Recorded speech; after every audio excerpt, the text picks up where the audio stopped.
পিলখানা হত্যাকাণ্ডে ভুক্তভোগী পরিবার এবং বৈষম্য বিরোধী ছাত্র আন্দোলনের পদযাত্রা থেকে প্রধান উপদেষ্টার বাসভবন যমুনায় যান একটি প্রতিনিধি দল। এর মধ্যে ৩ জন ছিলেন ছাত্র প্রতিনিধি এবং ৬ জন বিডিআর প্রতিনিধি।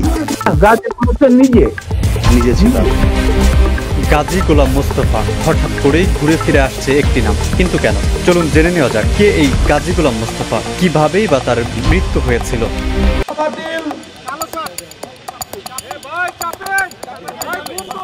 সকল বিডিআর সদস্য বিনা দোষে শাস্তি পেয়েছেন, তাদের শাস্তি। ওবায়দুল কাদের যশোর ক্যান্টনমেন্টে ছিলেন। এই যুবদলের সেক্রেটারি আনসারুল হক রানা ইন্ডিয়ার বর্ডার পার করেছেন। আওয়ামী লীগের সাধারণ সম্পাদক ওবায়দুল কাদেরকে ভারতে পালিয়ে যেতে সহযোগিতা করেছে যশোর জেলা যুবদলের সাধারণ সম্পাদক আনসারুল হক রানা। বাতিল হলো আওয়ামী লীগ সভাপতি ও ক্ষমতাচ্যুত সাবেক প্রধানমন্ত্রী শেখ হাসিনা সহ ৯৭ জনের পাসপোর্ট। এছাড়া তালিকায় আছে শেখ হাসিনার পুত্র সজীব ওয়াজেদ জয়ের নাম। আওয়ামী লীগের শাসনামলে গুম ও জুলাই গণঅভ্যুত্থানে হত্যাকাণ্ডের ঘটনায় পাসপোর্ট বাতিল করেছে সরকার। দর্শক, এই মুহূর্তে আছি কেন্দ্রীয় শহীদ মিনারের সামনে। আপনারা দেখতে পাচ্ছেন এখানে বিডিআর সদস্য এবং বিডিআর পরিবারের সদস্যরা যারা রয়েছে তারা কিন্তু ইতিমধ্যেই প্রধান উপদেষ্টা ডক্টর মোহাম্মদ ইউনূসের বাসভবনের অভিমুখে কিন্তু তারা রওনা হয়েছে এবং তাদের সাথে সরের কাছে আবেদন করছি, কোন বিচারও কোনো করে পারেন নাই, খালি আমাকে আশ্বাস দিয়ে গেছে। এই সরাসরি শেখ হাসিনা আমাদেরকে এত চাপে রাখছে, কোন কেউ সাথে কথা করতে দেয় নাই। আমি চাই নতুন সরকার আমাদের বাংলাদেশের পতন যে হয়েছে। দীর্ঘ প্রতীক্ষার পর দেশ ছেড়েছেন বিএনপি চেয়ারপারসন ও সাবেক প্রধানমন্ত্রী খালেদা জিয়া। মঙ্গলবার রাত 11:30টার কিছু পরে হযরত শাহজালাল আন্তর্জাতিক বিমানবন্দর ছাড়ে খালেদা জিয়াকে বহন করা কাতার আমিরের পাঠানো বিশেষ বিমান রয়্যাল এয়ার অ্যাম্বুলেন্সটি। আসসালামু আলাইকুম দর্শক, নতুন একটি ভিডিওতে আপনাকে স্বাগতম। বাংলাদেশের যে বর্তমান রাজনৈতিক পরিস্থিতি এবং প্রেক্ষাপট সৃষ্টি হয়েছে তারই আলোকে বেশ কয়েকটা গুরুত্বপূর্ণ ভিডিও নিয়ে হাজির হয়েছি, যার কিছুটা অংশ বিশেষ ভিডিওর শুরুতেই দেখছি। দর্শক, ভিডিওর শুরুটা দেখেই কিন্তু বুঝতে পেরেছেন আজকের নিউজটা কতটা গুরুত্বপূর্ণ হতে চলেছে। তাই বলবো, যারা ভিডিওটি দেখছেন না টেনে সম্পূর্ণ ভিডিওটি মনোযোগ সহকারে দেখতে থাকুন, তাহলে আজকের বিষয়টা বুঝতে পারবেন। দর্শক, এই বিষয়ে আর কিছুই বলবো না, চলুন দেখে আসি আজকের সেই কাঙ্ক্ষিত ভিডিওগুলো। তার আগে বলবো, যারা এখনও চ্যানেলটি সাবস্ক্রাইব করেননি অবশ্যই সাবস্ক্রাইব করে পাশে থাকা বেল বাটনটি অন করে দিবেন, আর যারা ইতিমধ্যে সাবস্ক্রাইব করেছেন তাদেরকে অসংখ্য ধন্যবাদ। তো চলুন দর্শক, ভিডিওতে একটি লাইক দিয়ে ধারাবাহিকভাবে সবগুলো ভিডিও দেখে আসি।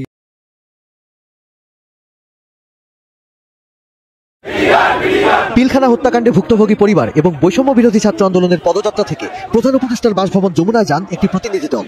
এর মধ্যে ৩ জন ছিলেন ছাত্র প্রতিনিধি এবং ৬ জন বিডিআর প্রতিনিধি। তাদের দাবি ছিল পিলখানা হত্যাকাণ্ডের পুনর্তদন্ত, চাকরিচ্যুতদের পুনর্বহাল ও কারাবন্দীদের মুক্তি। সঠিক তথ্য এবং উপাত্তের ভিত্তিতে দোষীকে দোষী হিসেবে চিহ্নিত করা হোক এবং যারা নির্দোষ তাদেরকে যথাযোগ্য মর্যাদায় পুনর্বহাল সহ বাংলাদেশ রাইফেলসের মতো একটা ঐতিহ্যবাহী সংগঠন তার নাম এবং পোশাককে পুনর্বহাল করা হোক। আমাদের চাকরিতে কেন বঞ্চিত করা হলো? এই জন্যই আমরা এই মাঠে আমরা আজকে শিক্ষিত হয়েও কোনো চাকরি করতে পারতেছি না। তবে প্রধান উপদেষ্টার বাসভবন থেকে ফিরে হতাশা প্রকাশ করেন বৈষম্য বিরোধী ছাত্র আন্দোলনের সমন্বয়ক মাহিন সরকার।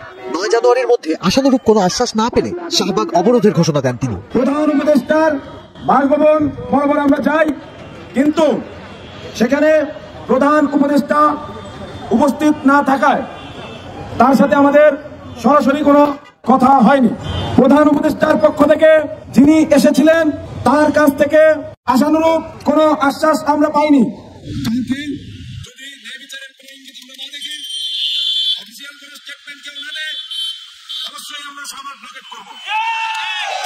এর আগে ৮ জানুয়ারি সকাল 10টার দিকে কেন্দ্রীয় শহীদ মিনারে শুরু হয় পদযাত্রা কর্মসূচি। অংশগ্রহণকারীরা প্রধান উপদেষ্টার বাসভবনের দিকে রওনা হলে শাহবাগ থানার সামনে পুলিশ তাদের আটকে দেয়। কিছু সময় শাহবাগে অবস্থান নিয়ে তারা শহীদ মিনারে ফিরে যান।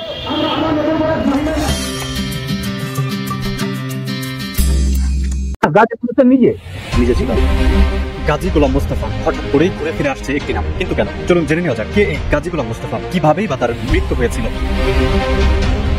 দীর্ঘদিন জনসম্মুখের আড়ালে থাকা মেজর শরীফুল হক জালিম গত রোববার রাতে প্রবাসী সাংবাদিক ইলিয়াস হোসেনের ব্যক্তিগত ইউটিউব চ্যানেলে লাইভে সাক্ষাৎকার দেন। আর এতেই নেটিজেনদের কাছে রীতিমতো ভাইরাল হয়ে যায় ওই সাক্ষাৎকারটি। সাক্ষাৎকারে মহান মুক্তিযুদ্ধ সহ নানা বিষয়ে কথা বলেন মেজর ডালিম। এক পর্যায়ে প্রবাসে নির্বাসিত সাবেক সামরিক কর্মকর্তা ও মুক্তিযোদ্ধা মেজর ডালিম তার স্ত্রীর অপহরণ নিয়ে কথা বলেন। তখন উঠে আসে গাজী গোলাম মোস্তফার কথা।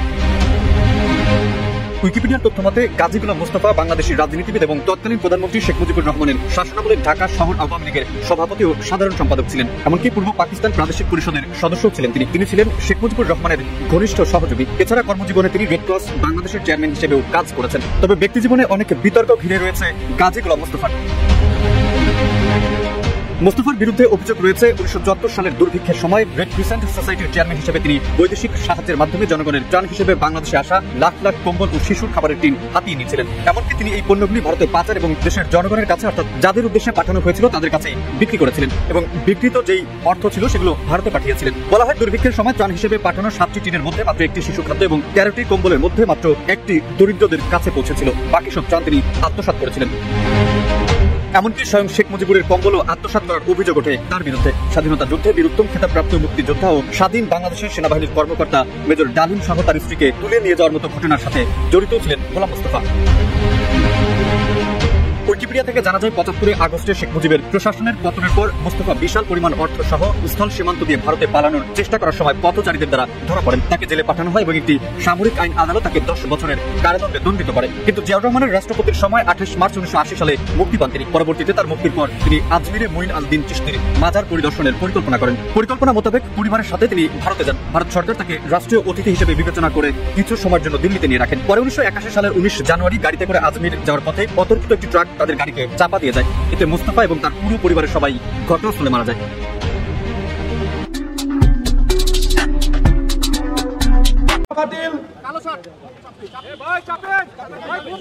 সকল বিডিআর সদস্য বিনা দোষে শাস্তি পেয়েছেন তাদের শাস্তি মওকুফ এবং রাষ্ট্রীয়ভাবে পুনর্বাসনের দাবিতে আমরা 9 সদস্যের একটি প্রতিনিধি দল প্রধান উপদেষ্টা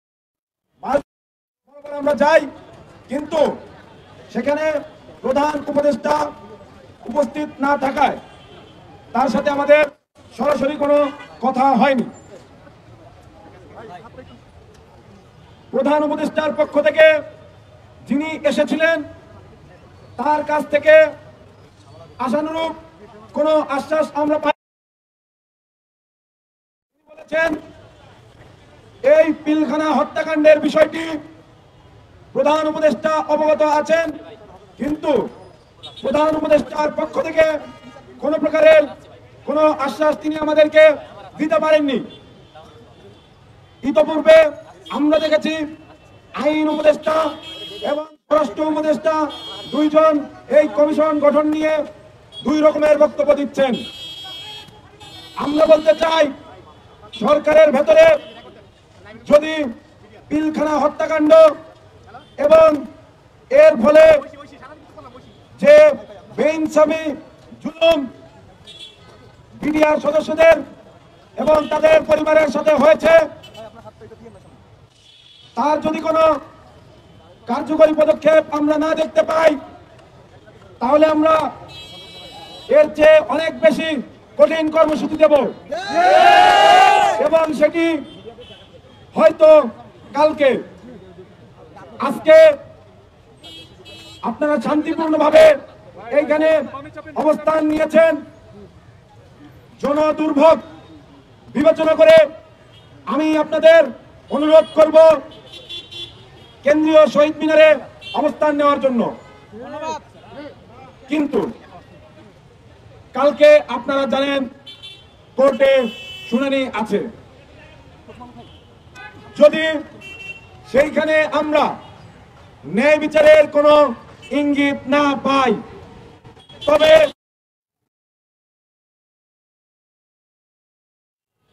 শুধু এইখানে হবে না, আমরা শাহবাগ ব্লকেট করব। ততক্ষণ পর্যন্ত বিডিআর ক্ষতিগ্রস্ত বিডিআর পরিবারের যে সকল সদস্য আছেন তাদেরকে আমি অনুরোধ করব দয়া করে কেন্দ্রীয় শহীদ মিনারে গিয়ে আপনারা অবস্থান গ্রহণ করুন, যেহেতু আমাদের সাথে মা বোনেরা আছেন। ধন্যবাদ সকলকে। আচ্ছা, আপনার কাছে একটা প্রশ্ন। আপনারা তো সাবির আহমেদের সঙ্গে কথা বলেছেন, এপিএস, তিনি আপনি বলেছেন সন্তোষজনক কোনো উত্তর দিতে পারেননি। আমি জানতে চাই যে তার উত্তরটা কি ছিল, বা আপনাকে কি বলে সন্তুষ্ট করার তারা চেষ্টা করছে, নাকি তারা ব্যাপারটাকে গুরুত্বই দেননি? তিনি হলেন তিনি প্রধান উপদেষ্টা পিএস সাব্বির আহমেদ ভাই। তিনি এসেছিলেন, তিনি হয়তো জানতেন না আমাদের এই কর্মসূচি সম্পর্কে, কিংবা প্রধান উপদেষ্টাও এ বিষয়ে হয়তো অবগত ছিলেন না। আমাদের হয়েছে, উনি বলেছেন উনি অবশ্যই আমাদের বার্তা প্রধান উপদেষ্টাকে পৌঁছে দেবেন, কিন্তু আমরা চেয়েছিলাম ওনার কাছে শুনতে যে আর যেন শুনানি পেছানো না হয়, কারণ এর মধ্যে অনেকবার শুনানি পেছানো হয়েছে 5 আগস্ট পরবর্তী সময়। এর পাশাপাশি আমরা আজকে শহীদ মিনারে যে 7টি পয়েন্ট ঘোষণা করেছি, যে 7টি দফা স্মারকলিপির মধ্যে লেখা আছে, সেগুলো নিয়ে তিনি কোনো মন্তব্য করতে রাজি হননি। এজন্য আমরা কালকে যদি ন্যায় বিচারের কোনো ইঙ্গিত আমরা না দেখি, অফিসিয়াল কোনো স্টেটমেন্ট কেউ না দেয়, অবশ্যই আমরা শাহবাগ ব্লকেট করব। সেক্ষেত্রে আমরা বলতে পারি যে তিনি আপনাদের যে স্মারকলিপি সেটা গ্রহণ করেননি, কিংবা যমুনা ভবন কিংবা প্রধান উপদেষ্টাকে করা হয়নি। তিনি আমাদের স্মারকলিপি গ্রহণ করেছেন এবং সসম্মানে সেটিকে নিয়ে গেছেন।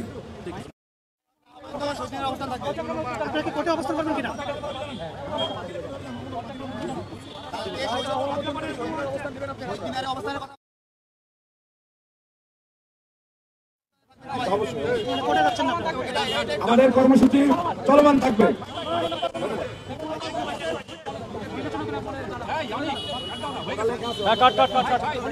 ওবায়দুল কাদের যশোর ক্যান্টনমেন্টে ছিলেন। এই যুবদলের সেক্রেটারি আনসারুল হক রানা ইন্ডিয়ার বর্ডার পার করেছেন। আওয়ামী লীগের সাধারণ সম্পাদক ওবায়দুল কাদেরকে ভারতে পালিয়ে যেতে সহযোগিতা করেছে যশোর জেলা যুবদলের সাধারণ সম্পাদক আনসারুল হক রানা। ফেসবুক লাইভে এসে এমন অভিযোগ করেছেন সংগঠনটির বহিষ্কৃত প্রচার সম্পাদক ইস্কেন্দার আলী জনি। মঙ্গলবার ইস্কেন্দার আলী জনি এই ফেসবুক লাইভে এসে দলটির সভাপতি সম্পাদকের বিরুদ্ধে বিস্তর অভিযোগ তুলে ধরেন। এসব অভিযোগের ব্যাপারে তিনি বিএনপির ভারপ্রাপ্ত চেয়ারম্যান তারিক রহমানের দৃষ্টি আকর্ষণ করে তদন্তের অনুরোধ জানান। অভিযোগের বিষয়ে যশোর জেলা যুবদলের সাধারণ সম্পাদক আনসারুল হক রানা বলেন, জনির অভিযোগ হাস্যকর, অভিযোগের কোনো ভিত্তি নেই। শরীয়ত হাসিনা এবং ওবায়দুল কাদের কবে কিভাবে পালিয়েছে দেশের গোয়েন্দা সংস্থাগুলো তদন্ত করছে। আমার সংশ্লিষ্টতা থাকলে তো এতদিন গ্রেফতার হয়ে যেতাম। আপনারাও তদন্ত করে দেখেন ওবায়দুল কাদের কোন দিক দিয়ে কোথায় গেছে। একজন একটা কথা বললেই তো হবে না। এতদিন ধরে রাজনীতি করলাম, খোঁজ খবর নিয়ে দেখেন আমরা কোনো অনিয়মের সাথে জড়িত কিনা। শুধু আমাকে নয়, যুবদলের প্রেসিডেন্টের নামেও অভিযোগ করেছে। দীর্ঘদিন ধরে জনি এসব বলে আসছে, সে সুস্থ নয়। এসব বিতর্কিত কর্মকাণ্ডের জন্য ইস্কেন্দার আলী জনিকে বহিষ্কার করা হয়েছে। এদিকে মঙ্গলবার ফেসবুক লাইভের শিরোনামে ইস্কেন্দার আলী জনি লিখেছেন, সঠিক তদন্ত চাই বিএনপির ভারপ্রাপ্ত চেয়ারম্যান জননেতা তারেক রহমানের কাছে। আওয়ামী লীগের সেক্রেটারি ওবায়দুল কাদেরকে পালিয়ে যেতে সহযোগিতা করেছে যশোর জেলা যুবদলের সেক্রেটারি। সাংবাদিক সম্মেলন করা হবে অন্যায়ের বিরুদ্ধে, বহিষ্কার আদেশ প্রত্যাহার করুন, অরিজিনাল অপরাধীদের শাস্তি দিন। ফেসবুক লাইভে 27 মিনিটের ভিডিওতে যশোর জেলা যুবদলের বহিষ্কৃত প্রচার সম্পাদক ইস্কেন্দার আলী জনি অভিযোগ করেন, যশোর ক্যান্টনমেন্টে লুকিয়েছিলেন বাংলাদেশ আওয়ামী লীগের সাধারণ সম্পাদক ওবায়দুল কাদের। 5 তারিখের পর তাকে ভারতে পালাতে সাহায্য করেছেন যশোর জেলা যুবদলের সাধারণ সম্পাদক আনসারুল হক রানা। কিছুদিন আগে সিঙ্গাপুর গিয়েছিলেন যশোর জেলা যুবদলের সাধারণ সম্পাদক। বেনাপোলের পুটখালীর গোল্ড নাসিরের সাথে সিঙ্গাপুরে টাকা ভাগাভাগি হয়েছে। তিনি আরো বলেন, ঘাট শহীদকে ধরলে তথ্য পাওয়া যাবে। শুধু ওবায়দুল কাদের নয়, আওয়ামী লীগের বহু নেতাকে ভারতে যেতে সাহায্য করেছে যশোর যুবদলের সাধারণ সম্পাদক আনসারুল হক রানা। এই তথ্য সব নেতাই জানে। এখন যশোর যুবদল দেখলে মনে হবে যুবলীগ হেঁটে যাচ্ছে। যশোর জেলা যুবদলের সভাপতি তমাল আহমেদ ও সাধারণ সম্পাদক আনসারুল হক রানা দলকে যুবলীগে পরিণত করেছে। ফেসবুক লাইভে তিনি আরো বলেন, আমি রাজপথে মার খেয়েছি, আমার ভাই মার খেয়েছে, আওয়ামী লীগের ষড়যন্ত্রের কারণে পরিবার সহ জেল খেটেছি। আমি 17 বছর ধরে নির্যাতনের শিকার ও ত্যাগী নেতা হয়েও আমাকে দল থেকে বহিষ্কার করা হয়েছে। আমি আন্দোলন সংগ্রাম করব, ত্যাগী নেতাদের কেন বহিষ্কার করা হচ্ছে? যুবদলের নেতাকর্মী জয় বাংলা স্লোগান দিয়ে বিএনপি পার্টি অফিসের সামনে মিছিল করেছে। ভিডিও সহ নেতৃবৃন্দদের জানানো হলেও তাদের বিরুদ্ধে কোনো ব্যবস্থা নেওয়া হয়নি। তিনি আরো বলেন, গোপনে যশোর জেলা যুবদলের সভাপতি তমাল আহমেদ সদর উপজেলা আওয়ামী লীগের সভাপতি মোহিত কুমার নাথের সাথে মদের ব্যবসা করেন। যুবদলের সভাপতি সাধারণ সম্পাদক মিলে যুবলীগের সন্ত্রাসীদের দলে নিয়ে এসেছেন, যারা বিএনপি অফিস ভাঙচুর করেছে, দলের নেতাদের ছবি ভাঙচুর করেছে, তারা এখন যুবদলে। এখন যুবদলের সভাপতি সম্পাদক বলেছেন 5 থেকে 7 কোটি টাকা খরচ করে কমিটি নিয়ে আসবেন। বহিষ্কৃত প্রচার সম্পাদক ইস্কেন্দার আলী জনি ফেসবুক লাইভের বক্তব্য নিশ্চিত করে বিএনপির ভারপ্রাপ্ত চেয়ারম্যান তারেক রহমানের কাছে সঠিক তদন্ত ও প্রকৃত অপরাধীদের শাস্তি এবং তার বহিষ্কার আদেশ প্রত্যাহারের দাবি জানান। এ বিষয়ে জানতে চাইলে জেলা যুবদলের সভাপতি এম তমাল আহমেদ বলেন, জনি নেশাগ্রস্ত ছিলেন। বিতর্কিত কর্মকাণ্ডে জড়িত থাকায় জেলা বিএনপি ও জেলা যুবদলের সুপারিশে কেন্দ্রীয় যুবদল তাকে বহিষ্কার করেছে। সে উন্মাদ হয়ে গেছে। উন্মাদ ও বহিষ্কৃত লোক কি বলল সেটি আমলে নিচ্ছি না, আমলে নেওয়ার দরকার নেই। আমরা কেমন লোক যশোরের মানুষ জানে। 18 বছর ধরে আন্দোলন সংগ্রাম করেছি, 35 থেকে 40 বার জেল কেটেছি। এদিকে নিজ সংগঠনের নেতাকর্মীদের বিরুদ্ধে সামাজিক যোগাযোগ মাধ্যম ফেসবুকে আপত্তিকর পোস্ট দেওয়ার অভিযোগে গত 17 ডিসেম্বর যশোর জেলা যুবদলের প্রচার সম্পাদক ইস্কেন্দার আলী জনিকে বহিষ্কার করা হয়। মেহেদী হাসান, ইত্তেফাক।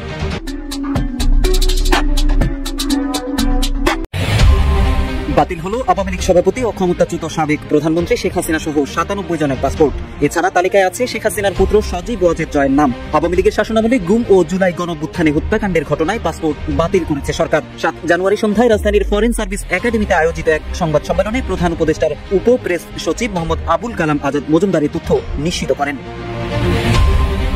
সংশ্লিষ্ট একটি সূত্রের বরাতে সংবাদ মাধ্যমের তথ্য, যাদের পাসপোর্ট বাতিল করা হয়েছে তাদের মধ্যে প্রতিরক্ষা গোয়েন্দা মহাপরিদপ্তর বা ডিজিএফআই এর সাবেক 5 মহাপরিচালক রয়েছেন। তারা হলেন আকবর হোসেন, সাইফুল আবেদিন, সাইফুল আলম, আহমেদ তাবরেজ শামস চৌধুরী ও হামিদুল হক। এ তালিকায় আরও রয়েছেন সাবেক প্রধানমন্ত্রীর প্রতিরক্ষা বিষয়ক উপদেষ্টা তারিক আহমেদ সিদ্দিকের নামও। পাসপোর্ট বাতিলের তালিকায় আওয়ামী লীগের শীর্ষ পর্যায়ের বেশ কয়েকজন নেতার নাম রয়েছে। তারা হলেন ওবায়দুল কাদের, আকম মোজাম্মেল হক, হাসান মাহমুদ, আসাদুজ্জামান খান, মাহবুবুল আলম হানিফ, বাহাউদ্দিন নাসিম, মির্জা আজম, মহিবুল হাসান চৌধুরী, নসরুল হামিদ বিপু, মোহাম্মদ এ আরাফাত, শামীম ওসমান, মৃণাল কান্তি দাস, ইলিয়াস মোল্লা, বেনজির আহমেদ, মাইনুল হোসেন খান, ওয়াকিল উদ্দিন ও সুলাইমান সেলিম প্রমুখ। এদিকে ক্ষমতাচ্যুতির পর থেকেই ভারতে অবস্থান করা শেখ হাসিনার পাসপোর্ট বাতিলের বিষয়ে দেশটিকে জানানো হয়েছে কিনা এবং পাসপোর্ট বাতিলের তালিকায় আর কে কে আছেন, এমন প্রশ্নের জবাবে উপপ্রেস সচিব আজাদ মজুমদার বলেন, শেখ হাসিনার পাসপোর্ট বাতিল হয়েছে এটা ভারত সরকারও জানে এবং ভারত সরকার থেকে ইতিমধ্যে বলা হয়েছে তাকে ট্রাভেল ডকুমেন্টস ইস্যু করা হয়েছে। আর যাদের পাসপোর্ট বাতিল করা হয়েছে এই মুহূর্তে সুনির্দিষ্ট করে নাম প্রকাশ করা সম্ভব নয় বলেও জানান উপপ্রেস সচিব। এদিকে পাসপোর্ট অফিসের বরাত দিয়ে আজাদ মজুমদার বলেন, গুম ও হত্যার সঙ্গে জড়িত 22 জন এবং জুলাই গণঅভ্যুত্থানে হত্যাকাণ্ডের ঘটনায় অভিযুক্ত 75 জনের পাসপোর্ট বাতিল করা হয়েছে। তিনি আরো বলেন, ক্ষমতাচ্যুত প্রধানমন্ত্রী শেখ হাসিনার কূটনৈতিক পাসপোর্ট বা লাল পাসপোর্ট বাতিল করেছে অন্তর্বর্তী সরকার। ছাত্র জনতার আন্দোলনের সময় হত্যা সহ নানা অভিযোগে হাসিনা এবং তার সরকারের মন্ত্রী, এমপি ও জ্যেষ্ঠ নেতাদের বিরুদ্ধে শতাধিক মামলা হয়েছে। গণহত্যা ও গুমের অভিযোগে শেখ হাসিনার বিরুদ্ধে গ্রেফতারি পরোয়ানা জারি করেছে আন্তর্জাতিক অপরাধ ট্রাইব্যুনাল। বিচারের মুখোমুখি করার জন্য শেখ হাসিনাকে ফেরত চেয়ে ইতিমধ্যে ভারতকে চিঠি দিয়েছে বাংলাদেশ সরকার। সেই চিঠি পাওয়ার কথা স্বীকার করলেও এখনো আনুষ্ঠানিকভাবে কোনো প্রতিক্রিয়া জানায়নি দেশটি। Mohammad Saiful Islam, news desk, Ittefaq.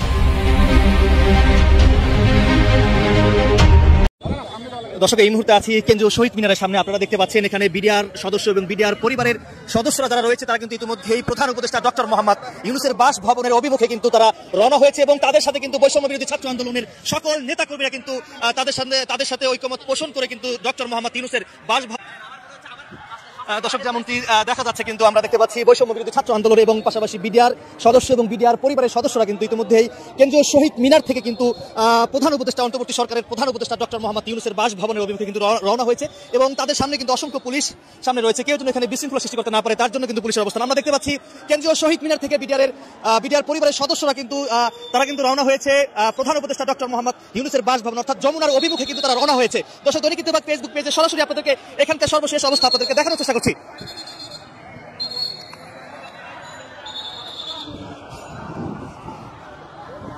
আমরা দেখতে পাচ্ছি বৈষম্য বিরোধী ছাত্র আন্দোলনের নেতাকর্মীরা কিন্তু এখানে রয়েছেন এবং পাশাপাশি বিডিআর পরিবারের সদস্যরা রয়েছেন এবং বিডিআর পরিবারের সদস্যদের দাবি হচ্ছে যাদের চাকরি চলে গেছে তাদেরকে চাকরিতে পুনর্বহাল করতে হবে এবং যারা অন্যায়ভাবে যারা জেলখানায় রয়েছে তাদেরকে নিঃশর্তভাবে তাদেরকে মুক্তি দিতে হবে এবং বিডিআরদের মুক্তির দাবিতে কিন্তু তারা আজকে কেন্দ্রীয় শহীদ মিনারে সমাবেশ করেছে এবং সমাবেশ শেষে তারা অন্তর্বর্তী সরকারের যে প্রধান উপদেষ্টা ডক্টর মোহাম্মদ ইউনূসের যে বাসভবন যমুনার অভিমুখে তারা কিন্তু রওনা হয়েছে।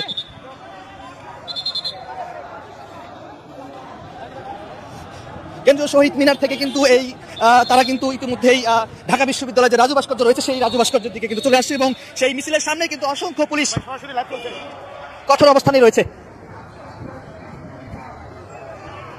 আমরা কয়েকজনের সঙ্গে কথা বলার চেষ্টা করবো আসলে কি দাবিতে তারা ডক্টর মোহাম্মদ ইউনূসের বাসভবনের অভিমুখে তারা রওনা হয়েছে, একটু জানার চেষ্টা করবো। এই দাবিতে আসলে আপনারা ডক্টর মোহাম্মদ ইউনূসের বাসভবনে যাচ্ছেন? জি, আমার ভাই বিডিআর মুক্তির দাবিতে আমরা এখন প্রধান উপদেষ্টার বাসভবন ঘেরাও করতে যাচ্ছি। আপনার কি হয়? আপনার আমার ভাইয়া। আচ্ছা, বলেন তো কি দাবিতে যাচ্ছেন? আমরা যাচ্ছি বিডিআর সমাবেশে। আমরা মুক্তি চাই। আমরা অনেক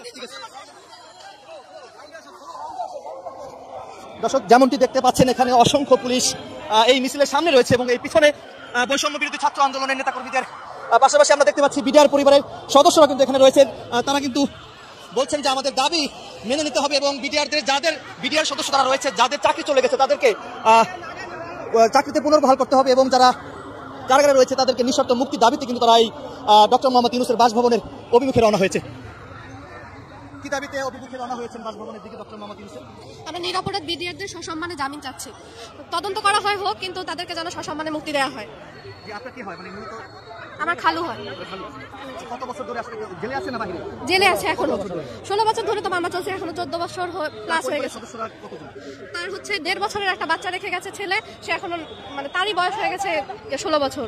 এখন আমার খালা দেখা গেছে যে একাই সবকিছু মানে সিঙ্গেল মাদার হিসেবে মুক্তির দাবিতে মূলত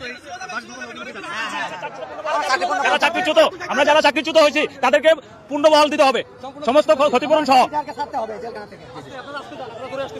বিডিআর সদস্য যারা কারাগারে রয়েছে তাদের নিঃশর্ত মুক্তির দাবিতে কিন্তু এই মিছিলটি হচ্ছে এবং তারা কিন্তু ইতিমধ্যে এই কেন্দ্রীয় শহীদ মিনারের সামনে থেকে অন্তর্বর্তী সরকারের প্রধান উপদেষ্টা ডক্টর মোহাম্মদ ইউনূসের বাসভবন অর্থাৎ যমুনার অভিমুখে কিন্তু তারা রওনা হয়েছে এবং এটিকে ঘিরে কিন্তু সামনে অসংখ্য পুলিশ রয়েছেন এবং কেউ যেন এই মিছিল থেকে কেউ যেন বিশৃঙ্খলা সৃষ্টি করতে না পারে তার জন্য কিন্তু এখানে অসংখ্য পুলিশ তাদের সামনে রয়েছে।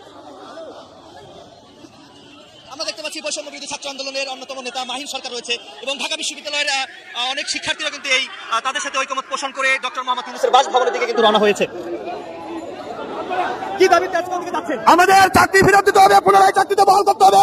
নিরপরাধ যে সকল বিডিআর সদস্য জেলখানায় আছে তাদেরকে আগামীকালকের মাধ্যমে জামিন দিতে হবে। এই দুইটা দাবি নিয়ে আমরা প্রধান উপদেষ্টা কার্যালয় অভিমুখে মাহিন ভাইয়ের নেতৃত্বে সমস্ত ক্ষতিগ্রস্ত বিডিআর আমরা পদযাত্রায় অংশগ্রহণ করেছি। বিডিআর হত্যাকাণ্ড ছিল শেখ হাসিনা পূর্ব পরিকল্পিত বিডিআর হত্যাকাণ্ড ছিল ভারতের দালালদের একটা নতুন প্রোগ্রামের মাধ্যমে বিডিআর এবং সেনাবাহিনীকে মুখোমুখি করে বাংলাদেশকে যাতে তাদের রাষ্ট্র বানানো যায়, শেখ হাসিনা যাতে তার ক্ষমতা দীর্ঘায়িত করতে পারে সেই লক্ষ্যেই পরিকল্পিতভাবে এই হত্যাকাণ্ড ঘটানো হয়েছিল। আজ আমরা দীর্ঘ 16 বছর কথা বলতে পারিনি বৈষম্যহীন বাংলাদেশে। এখন আমরা যাচ্ছি প্রধান উপদেষ্টার সাথে দেখা করে আমাদের দাবিগুলো আদায়ের জন্য। যতক্ষণ দাবি আদায় না হবে আমরা ইনশাল্লাহ রাজপথে শহীদ হব। আমরা দেখতে পাচ্ছি বৈষম্য বিরোধী ছাত্র আন্দোলনের অন্যতম নেতা মাহিন সরকার রয়েছে, তার নেতৃত্বে কিন্তু অন্তর্বর্তী সরকারের যে প্রধান উপদেষ্টা ডক্টর মোহাম্মদ ইউনূসের বাসভবন অর্থাৎ যমুনার দিকে কিন্তু তারা যাচ্ছে এবং তাদের পাশাপাশি বিডিআর এর সদস্য এবং বিডিআর পরিবারের সদস্যরা কিন্তু রওনা হয়েছে যমুনার অভিমুখে। আমরা ইতিমধ্যে ঢাকা বিশ্ববিদ্যালয়ের যে রাজু ভাস্কর্যের পাদদেশ রাজু ভাস্কর্য এখানে চলে আসছি এবং আপনাদেরকে দৈনিক ইত্তেফাক ফেসবুক পেজে সরাসরি দেখানোর চেষ্টা করছি। এখানে কিছু নারী রয়েছে, তাদের সঙ্গে কথা বলবো কি দাবিতে তারা যমুনার অভিমুখে রওনা হয়েছে। আপনাদের দাবি কি? আমাদের চাকরি ফিরে চাই, আমাদের যত আমরা পাওনা সব পাওনা আমরা আদায় করতে চাই এবং আমাদের ছেলে মেয়ে যারা উপযুক্ত আছে তাদেরকে চাকরি দিতে হবে। এইটা আমাদের দাবি। ন্যায্য পাওনা আদায় করে ছাড়বো আমরা, এটাই আমাদের দাবি। আমরা ন্যায্য পাওনা আদায় করতে চাই এবং ন্যায্য পাওনা 100% আমরা চাই। আমরা অনেক কষ্টের শিকার, আমরা অনেক জীবন শেষ করে দিয়েছি এই পর্যন্ত। আমার স্বামী রাস্তাঘাটে মারা গেছে, আমাদের বাচ্চা কাচ্চা আমরা না খাই এই পর্যন্ত অনেক কষ্ট করতেছি। বাচ্চাদের চাকরি আমাদের ন্যায্য পাওনা চাই, আমার এইটাই দাবি। আসসালামু আলাইকুম। এক নারী কিন্তু আসলে খুব কান্না করে বলছিলেন আমাদের ন্যায্য দাবি আদায় না হওয়া পর্যন্ত আমরা এই আন্দোলন চালিয়ে যাবো এবং আমরা দেখতে পাচ্ছি এই মুহূর্তে ঢাকা বিশ্ববিদ্যালয়ের যে রাজু ভাস্কর্য রয়েছে এখানে কিন্তু তারা চলে আসেন এবং এই মিছিলটি ইতিমধ্যেই যতটুকু জানা গেছে বৈষম্য বিরোধী ছাত্র আন্দোলনের যে অন্যতম নেতা মাহিন সরকারের নেতৃত্বে কিন্তু এই মিছিলটি ডক্টর মোহাম্মদ ইউনূসের বাসভবনের অভিমুখে তারা যাচ্ছে।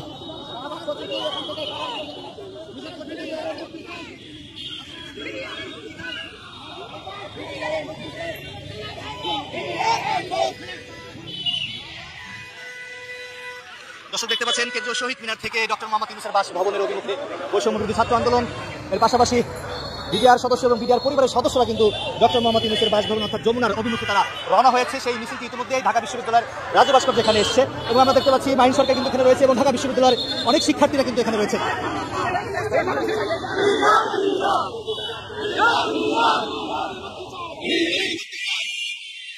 বিভিন্ন নামে কিন্তু তারা স্লোগান দিচ্ছে বিডিআরদের মুক্তি চাই এবং বিডিআরদের চাকরিতে পুনর্বহাল করতে হবে। বিভিন্ন নামে কিন্তু এই বিডিআর সদস্য এবং বিডিআর পরিবারের সদস্য এবং বৈষম্য বিরোধী ছাত্র আন্দোলনের তারা কিন্তু এমনটি বলছিলেন।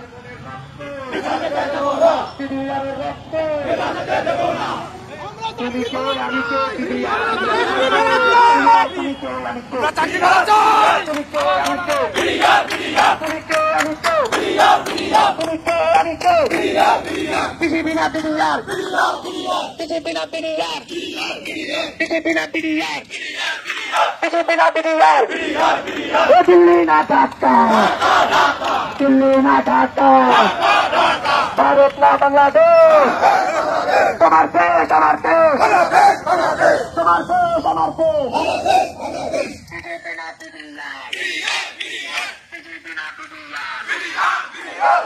সরকারের কাছে আবেদন করছি, কোনো বিচার আসার কোনো উপায় করে নাই, খালি আমাকে আশ্বাস দিয়ে গেছে। এই শেখ হাসিনা আমাদেরকে এত চাপে রাখছে, কোনকের সাথে কথা বলতে দেয় নাই। আমি চাই নতুন সরকার আমাদের বাংলাদেশের তখন যে হয়েছে তার কাছে অনুরোধ করে আমার ফ্যামিলির যে বিচারটা তদন্ত করে সুস্থভাবে এক অন্য দেশের সর্বোচ্চ শাস্তি দেখতে চাই। যেরকম আমার ফ্যামিলিকে যেভাবে নির্মমভাবে কাঠা তারে ঝুলিয়া যেভাবে নির্মমভাবে কষ্ট দিয়ে মারছে, তারা জানি একে এভাবে কষ্ট দিয়ে তাকে মারা হোক। আমি এটাই চাই। আর জানি কোন সীমান্ত হত্যা যেরকম আমাদের সৈন্যদের তাকে যে নির্মমভাবে কষ্ট করে মারছে, আর যাতে এইভাবে কেউ মার পুলিশ তুল খালি না হয়। এই জন্য আমি এটাই চাই যে সবাই মিলে ঢুকে দাঁড়ান, তারা ঝুলিয়ে না মারে, কষ্ট দিয়ে না মারে, সীমান্ত যাতে আর হত্যা না হয়। আমি এটাই চাই। আমি যেরকম আজকে 14টা বছর ধরে কাঁদতেছি যে ফেলানির বিচারের জন্য, আমি এখনো বিচার পাইনি। আমি আশা করি এখন নতুন সরকার আসছে, আমাদের আমি জানি যে নতুন সরকার আমাদের বিচার করবে। আমি এটাই চাই। ভারতের সাথে এখন চোখ তুলে চোখে চোখ রেখে তার সাথে মোকাবেলা কথা হবে, এটাই আমি চাই। সবাই রুখে দাঁড়ান আর সীমান্ত হত্যা বন্ধ হোক, আর যাতে এরকম কোন মার কোন খালি না হয়। আমি এটাই চাই।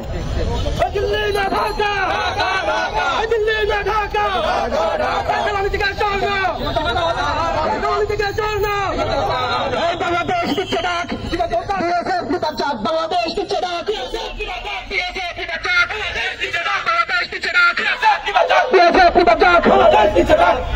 সম্মানিত উপস্থিতি, এ পর্যায়ে ভারতীয় আগ্রাসনের বিরুদ্ধে প্রতিবাদ জানিয়ে সংযুক্ত বক্তব্য রাখবেন ঢাকা বিশ্ববিদ্যালয়ের শিক্ষার্থী আজিজুল হক। প্রিয় সংগ্রামী উপস্থিতি, বাংলাদেশের নতুন স্বাধীনতার পর বাংলাদেশের মৌলিক প্রজন্ম তৈরি হয়েছে, যারা ভারতীয় আগ্রাসন বিরোধী প্রজন্ম।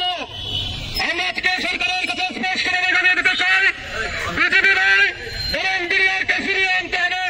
সীমান্তের কাটাতারে যেভাবে 2011 সালে আমার বড় ফেলা রেখে চুলে রেখে 5 ঘন্টা নির্মমভাবে তার আগে পর্যন্ত কোনো বিচার হয়নি।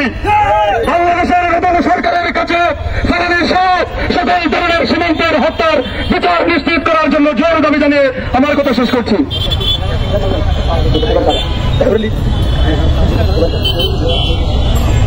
এ পর্যায়ে ভারতীয় আগ্রাসনের বিরুদ্ধে প্রতিবাদ জানিয়ে বক্তব্য দিবে ঢাকা বিশ্ববিদ্যালয়ের শিক্ষার্থী জহির।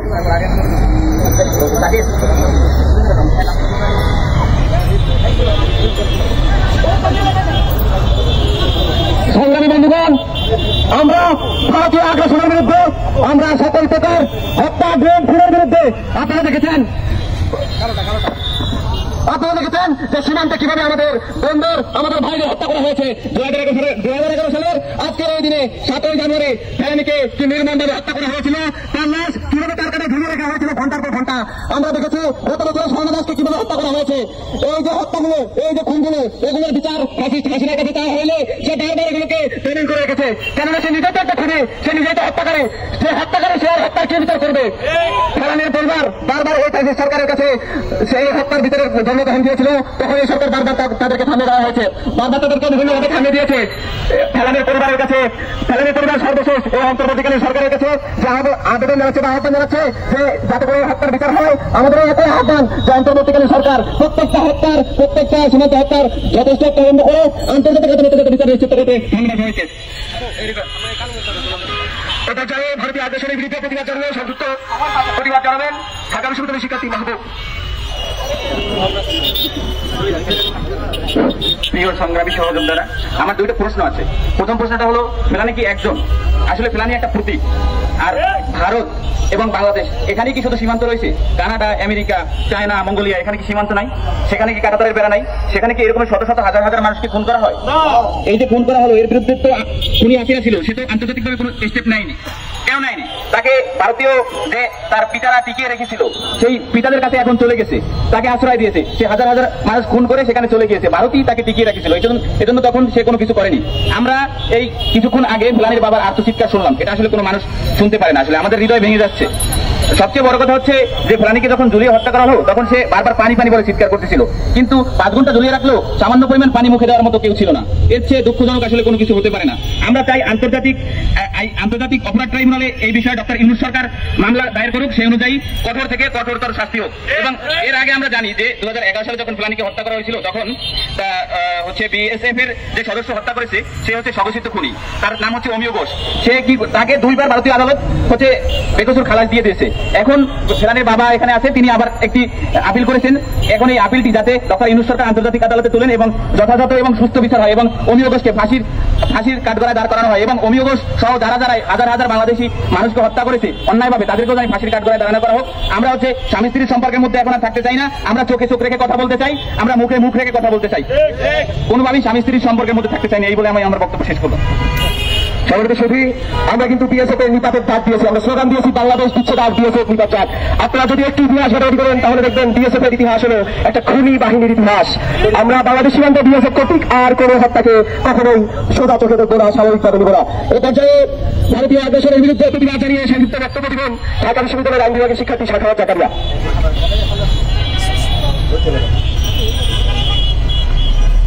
প্রিয় সংগ্রামী ভাই বোনেরা, আমি শুরুতেই স্মরণ করছি ফেলানী সহ সীমান্তে অন্যায়ভাবে বিএসএফ এর হাতে যারা নিহত হয়েছে তাদের আত্মার মাগফিরাত কামনা করছি। আজকে এই সংক্ষিপ্ত বক্তব্য আমি বলতে চাই, ফেলানীকে কাঁটাতারে ঝুলিয়ে শুধু ফেলানীকে ঝুলায়নি, পুরো বাংলাদেশকে ভারত কাঁটাতারে ঝুলিয়েছিল সেদিন। আজকে আমরা বলতে চাই সেই স্বামী স্ত্রীর সম্পর্ক শেষ হয়ে গেছে। আজকে আমরা চোখে চোখ রেখে কথা বলতে শিখেছি। আজকে আবার যদি কোনো সীমান্তে হত্যা হয় তাহলে শুধু ভারত না, পুরো বিশ্বকে আমাদের কাছে জবাবদিহি করতে হবে। আর যদি কোনো সীমান্ত হত্যা হয় তাহলে দিল্লিকে আমরা আন্তর্জাতিক আদালতে কাঠগড়ায় তুলবো ইনশাআল্লাহ। আর কোনো ধরনের সীমান্ত হত্যা না হোক, এই দাবি রেখে আজকে আমার বক্তব্য শেষ করছি।